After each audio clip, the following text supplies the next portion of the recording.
Dear student colleagues lawyers अस्सलाम वालेकुम। आज सिविल लॉ के अंदर पंजाब रेंटेड प्रिजन्स एक्ट 2009 जो है उसका हम स्टार्ट कर रहे हैं। पंजाब रेंटेड प्रिजन्स एक्ट 2009 जो है इसके टोटल नंबर ऑफ़ सेक्शन जो हैं 36 हैं। इसका एक स्केजुअल है जिसके अंदर एप्लीकेशन है जो आप रेंट ट्रिब्यूनल को देते हैं।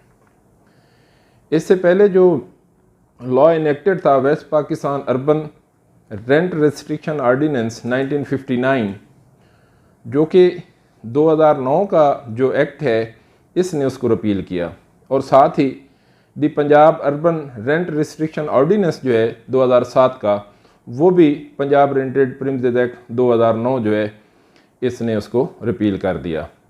तो आज मौजूदा अदालतों के अंदर जो लैंडलॉर्ड मालिक और किराएदार के दरमियान जो मुआहदाजात होते हैं, कोई भी मकान किराए पे दिए जाते हैं, उनका जो प्रोसीजर है वो पंजाब रेंटेड प्रिजन्स एक्ट 2009 के तहत फॉलो किया जा रहा है। तो पंजाब रेंटेड प्रिजन्स एक्ट मौजूदा प्रैक्टिस के हवाले से इसकी बहुत ज़्यादा अहमियत है, क्योंकि लैंडलॉर्ड एंड जो टेनेंट है उनके इश्यूज़ बहुत ज़्यादा हैं और प्रैक्टिस में से इसके नंबर ऑफ़ केसेस ज़्यादा हैं। तो इसलिए आपको प्रैक्टिकली इसको समझने की ज़रूरत है, इसकी टर्म्स की। तो पंजाब रेंटेड प्रिजन्स एक्ट 2009 का जो सबसे पहला जो इसका पोर्शन है चैप्टर 1 प्रीलिमिनरी, उसके अंदर एक्सप्लेनेशन के हवाले से जो सेक्शन 2 है वो इंतहाई इंपॉर्टेंट है। और पंजाब रेंटेड प्रिजन्स एक्ट की अगर टर्मिनोलॉजीज़ को आपने समझना है पहले तो फिर लॉ समझ आएगा। किसी भी हवाले से उसकी जो डेफिनेशंस हैं उनका इस लॉ के अंदर इम्पॉर्टेंट होती है, और डेफिनेशन और एक्सप्लेनेशन जो जर्नल होती हैं उनको समझना इंतहाई आपके लिए ज़रूरी है। उसके बाद आप उस लॉ की एसेंस को सही तरह से गेज कर सकते हैं। सबसे पहली जो इसके अंदर डेफिनेशन है सेक्शन 2 के अंदर जो ए है वो बिल्डिंग है। बिल्डिंग जो ऐसी जगह जो रेंट पे दी जाती है, जो रेजिडेंशियल पर्पज़ के लिए हो या नॉन रेजिडेंशियल पर्पज़ के लिए हो, लेकिन इसके अंदर होटल एंड बोर्डिंग हाउसेस वगैरह या गेस्ट हाउसेस जो हैं वो इसके अंदर इंक्लूड नहीं किए जाते। तो बिल्डिंग या बिल्डिंग का कुछ हिस्सा जो किसी भी फिक्सचर के लिए किसी को दिया जाता है और उसको इस कानून के तहत बिल्डिंग कहा जाता है। तो बिल्डिंग के बाद जो इसकी नेक्स्ट जो दूसरी डेफिनेशन है वो है फाइनल ऑर्डर।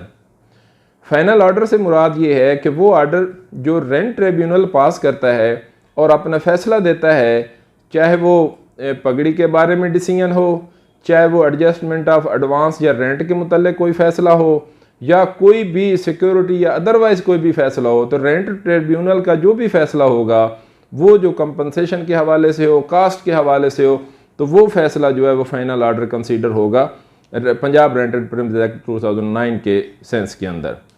नेक्स्ट डेफिनेशन जो हमने समझनी है वो लैंडलॉर्ड की है। लैंडलॉर्ड जो है basically he is the owner of that building और प्रिमिसेस।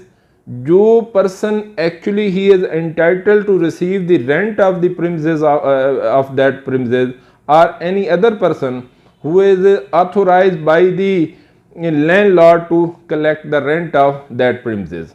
तो जो बंदा किसी भी बिल्डिंग का मालिक है या मालिक ने किसी को ऑथोराइज किया हुआ है, तो वो ऑथोराइजेशन के तहत उस बिल्डिंग का किराया वसूल करता है, तो वो भी लैंडलॉर्ड के सेंस में जो है इस कानून के तहत आ जाता है। उसके बाद जो लैंडलॉर्ड के बाद हमारी डेफिनेशन है वो पगड़ी की है। Pagdi as such has not been defined under this particularly act, but ई के अंदर पगड़ी है क्या? वो जो कलेक्टिव अमाउंट जो है वो लैंडलॉर्ड रिसीव करता है किसी भी जो उसका टेनेंट होता है उसको पगड़ी कहते हैं। But it is not advance rent और सिक्योरिटी। ये रेंट या सिक्योरिटी नहीं होती, ये हेल ऑफ एक अमाउंट होती है जो एडवांस में जो लैंडलॉर्ड है वो वसूल करता है। नेक्स्ट जो डेफिनेशन है वो प्रीमिसेस है। प्रीमिसेस का मतलब यही है कि कोई बिल्डिंग जो है या रेंटेड लैंड है जो कि एग्रीकल्चर पर्पज़ के लिए ना हो, वो प्रीमिसेस के अंदर आती है। नेक्स्ट रेंट है include the arrears of rent building utility bills वगैरह जो हैं वो भी इसी के अंदर आते हैं। रेंट की डेफिनेशन के अंदर वाटर चार्जेस हैं वो भी इसी में आते हैं। अदर जो चार्जेस हैं जो कि पेएबल बाय टेनेंट हैं बट दे आर अनपेड, जो टेनेंट ने पे करने हैं ओनर को, लैंडलॉर्ड को, लेकिन उसने पे नहीं किए, अनपेड हैं, तो वो तमाम उसका किराया की मद में अगर जो बिल हैं, बिजली का बिल है, गैस का बिल है, पानी का बिल है, उस प्रीमिसेस के रिलेटेड अगर कोई यूटिलिटी बिल्स हैं तो वो भी इसी के अंदर कंसीडर किए जाएंगे। नेक्स्ट जो इम्पोर्टेंट इसके अंदर डेफिनेशन है वो है हमारी उसकी रेंटेड लैंड की। The means any land or open space let out for the purpose of business और ट्रेड। किसी भी बिजनेस या ट्रेड के लिए अगर कोई जो जगह है, कोई ज़मीन है, वो रेंट की जाती है। बिजनेस कौन सी जगह होती है? Business is a activity which where am is earning any profit. जहाँ पे कोई भी प्रॉफिट हासिल किया जा रहा है तो उसको हम कहते हैं कि ये बिजनेस हो रहा है। तो कोई भी बिजनेस के लिए अगर कोई ऐसी जगह जो है वो दी जाती है तो उसको पंजाब रेंटेड के तहत हम कहते हैं कि ये है रेंटेड लैंड है। नेक्स्ट जो इसके अंदर डेफिनेशन है that is a tenant. Tenant जो है ऐसा पर्सन है जो कि अंडरटेक करता है या he is a bound by पे टू रेंट और consideration for the occupation of the premises.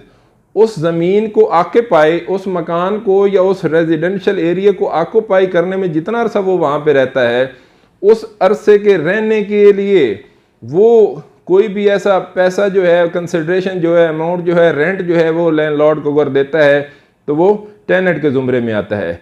तो टेनेंट की आगे उसकी कैटेगरीज हैं कि टेनेंट जो है वो कौन होगा, उसकी आगे डिटेल भी पढ़ेंगे। टेनेंट वो पर्सन भी होता है जो कि एक्सपायरी या पीरियड के बाद भी अपना जो मुजारा है वो अपना किराएदार कब्जा वहाँ पे उसका रहता है। या एक बंदा है उसने रेंट पे जगह ली, वो फौत हो गया, अब उसके जो वारसान है वो भी टेनेंट की कंसिडरेशन में आ जाएंगे, वो भी टेनेंट ही कंसिडर किए जाएंगे।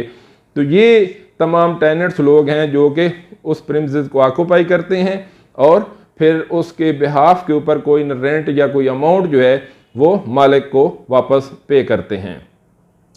नेक्स्ट जो इंपॉर्टेंट डेफिनेशन है that is a tenant agreement. Tenant agreement इंतहाई इंपॉर्टेंस है। अब इसके अंदर जो सिक्योरिटी के हवाले से रेंट प्रीमिसेस एक्ट 2015 के अंदर सिक्योरिटी वर्नरेबल सिक्योरिटी एक्ट आ गया है, उसके हवाले से भी इसकी एग्रीमेंट की रजिस्ट्रेशन बहुत ज़रूरी है सिक्योरिटी के हवाले से कि टेनेंट एग्रीमेंट इंतहाई इंपॉर्टेंट है कि means any agreement in writing by which a landlord lets out a premises to a tenant. ऐसा मुआहदा किया जाता है, उस मुआहदे के तहत कोई भी मालिक मकान जो है, जो उस प्रीमिसेस का मालिक है, वो सर्टन मुआहदा के तहत वो जो जगह है किसी भी किराएदार के हवाले करता है। तो ये टेनेंट एग्रीमेंट इसको कहते हैं। कानून जो the Punjab rented premises act 2009 है उसके तहत टेनेंसी जो एग्रीमेंट है ये करना इंतहाई ज़रूरी है।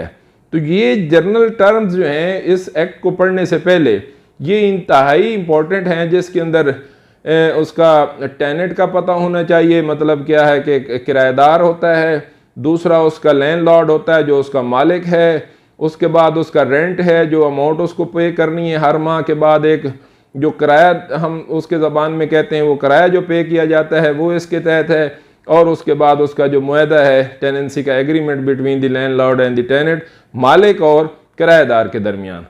तो ये इम्पॉर्टेंट जो इसकी अहम चीज़ें हैं ये आपको पता होनी चाहिए। उसके बाद इंशाल्लाह नेक्स्ट लेक्चर के अंदर हम उसकी टेनेंसी जो ये मुआहदा है, ये एग्रीमेंट होता कैसे है, और उसके बाद आगे जाके इन दोनों की जिम्मेदारियां क्या हैं, बीइंग ए लैंडलॉर्ड और बीइंग ए टेनेंट, मालिक और किराएदार की आपस में रिस्पॉन्सिबिलिटी और एब्लिगेशंस क्या हैं, उसके अंदर नेक्स्ट लेक्चर के हवाले से, और टेनेंसी एग्रीमेंट जो है वो फॉर्म कैसे होता है, उसकी क्रिएशन कैसी होती हैं, और टेनेंसी एग्रीमेंट के मेन कंटेंट क्या है, उनके अंदर क्या क्या चीज़ें आपने मुआहदे के अंदर लिखनी है।